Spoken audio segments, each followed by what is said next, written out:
Hey, what's up, everybody? It's Nala. I'm BP. And so both of us agreed that we want both of our platforms to just be safe places for Black people. We could just talk and vent and humble hoes. And so, all right, so we were on Clubhouse the other day, right? And so it was this big debate about, like, where did locks start?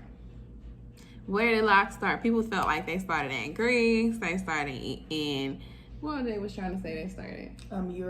Europe, all over the place. But nobody ever wants to pay homage to Africa, the mother of all of this, the mother of all of civilization. Yes. And so locks were definitely started in Kemet, and let's get into why. My question is, why is it that when we do things, it's ghetto or ratchet or anything, more so ghetto, but when other cultures do it, it's okay to society and everybody else?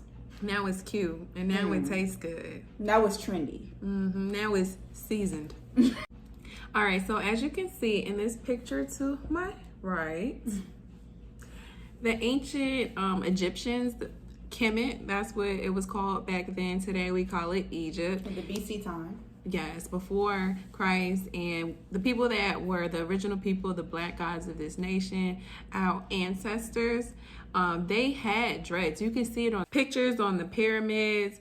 You can see it on evidence as far as the mummies. Like, if you were to ever research ancient Egyptian tombs, you would see that sometimes they even had dreadlocks all the way down to their feet. And the longer the locks, the more power you have within your locks, within your crown. So that's what really Europeans feared the most before we were kidnapped. Locks were a symbolism of your age, your status, your pockets, your family, your pockets again.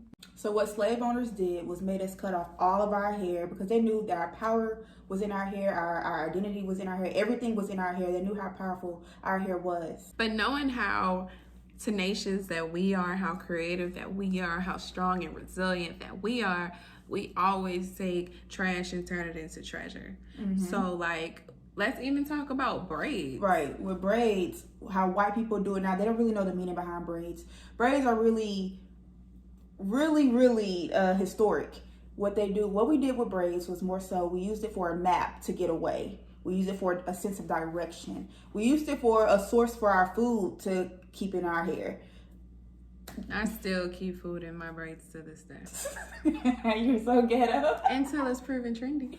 They had to make us cut our hair because we had our identity tied into it. And so they had to strip us of everything that had our identity tied into it because they wanted us to be weak and docile.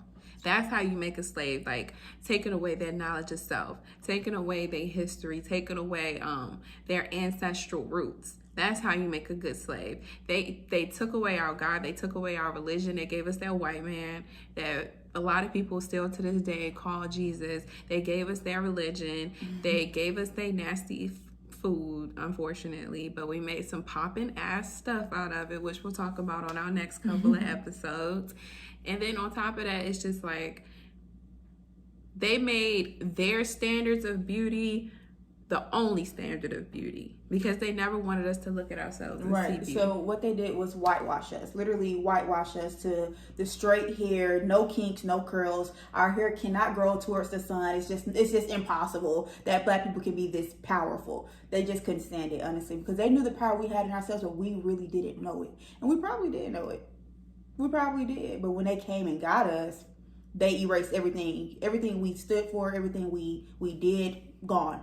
Yeah, that's why a lot of traditions, ancient African traditions that actually came from the motherland of Africa, that came here with us through slave ships or, through indigenous people, it's more so word of mouth. Because it's we would have to just tell each other because it wasn't taught to us. Right. They even changed our language. We were not speaking English. That is not our native language. You know what? They weren't even speaking English during the Bible days, but that's a whole nother tea for another day. Another day. But fast forward to current days, it's we caught hell within the last current years about our unique styles, about our hair growing towards the sun, about our dreadlocks, about just wearing our hair in the natural state. Some states still have laws against it, and then some states are just now passing laws saying that it's okay for me to wear my God-given natural Right. hairstyle. And some, you can't even work at some professions, well, in some professions with locks or braids, i.e. the military or police officers, or I really don't know any doctors with locks. I could be wrong, do not quote me. And I would like one. I wouldn't mind one. I think I'd have Atna. Then, like, what about that heartbreaking story about the boy who had those really long locks and he was a wrestler? And he couldn't graduate? Yep, and in order to win that tournament, he had to cut his hair off. Kids that can't graduate, like, it's just so many different stories. And so, my thing in a is sense, this. it becomes disrespectful, too. Like, when are we allowed to love ourselves in this world, in our natural state of being, in our beauty? When are we allowed to really value being Black? Right. Because we're still not even allowed to fully be human yet. We still have to go through hurt, go through poverty, go through every fucking thing as a Black people. We are not allowed to be human, have emotions, show emotions, especially Black men as well. It's impossible. Like, it cannot coexist. It can't coexist. And then the thing about it is but our cultures and the things that we have sacred to us, if another culture was to take it and do it, now it's popping.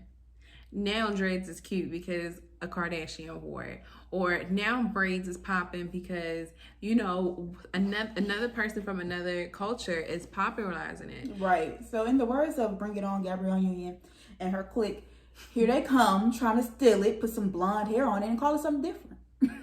At least acknowledge the history. At least acknowledge the culture. Like, it's one thing if you say, hey, I'm wearing these braids so that I can pay homage. To give credit. You know, to give credit when it's due. Never blackface. But, like, if you want to do that just to say, you know, I'm paying homage to... Because everybody has some type of Black in them. Because... Like, y'all not ready for that. They're not ready for that. But it's facts, though. You know, so if you be like, okay, I want to pay homage to my mother. Okay, that's a different thing. But if you want to be like just doing it because it's cute, XYZ, then you are culturally appropriating. And then it becomes ghetto until proven trendy. And now we're terrible. So yeah, we're not gonna hold you guys too long because this is the first episode, and we're gonna be tackling a whole bunch of different topics. The whole February Black History Month. Happy Black History Month, kings and queens. Make sure you let us know if it's something in specific that you feel like we should tackle. We are HBCU educated. This is my roommate from Clark Atlanta University, and I love her so much. You love me? I do. Okay, I just wanted y'all to know she loved me too. And we're going to leave you guys with a quote.